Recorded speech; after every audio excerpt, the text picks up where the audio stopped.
ఎందుకంటే పూసలతో పాటే కాటా వేసినప్పుడు పూసల తూకం ఎంత వస్తుంది, బంగారం ఎంత వస్తుంది అని మనకు లెక్క కరెక్ట్గా ఉండాలంటే మనకు దండకు ఎన్ని పూసలు పడతాయో అన్ని పూసలు మనం విడిగా తీసుకున్నట్లయితే దండ తూకం ఫస్ట్ వేసుకొని తర్వాత ఈ విడి పూసల తూకం దాంట్లోంచి తీసేసినట్లయితే మనకు దండకు ఎంత బంగారం ఎక్కిందా అనేది మనకు అర్థమవుతుంది ఫ్రెండ్స్.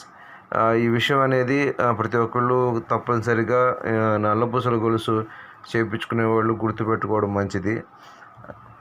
ఫ్రెండ్స్, చూశారు కదా, ఈ వీడియో కనుక మీకు నచ్చినట్లయితే లైక్ చేయండి. అట్లాగే మన ఛానల్ని కొత్తగా ఎవరైనా చూస్తున్నట్లయితే సబ్స్క్రైబ్ చేసుకోండి ఫ్రెండ్స్. అలాగే బెల్ సింబల్ని క్లిక్ చేయండి. అలా చేయడం వల్ల నేను పెట్టే మంచి మంచి జ్యువెలరీ రిలేటెడ్ వీడియోస్ మీ దాకా చేరుతాయి.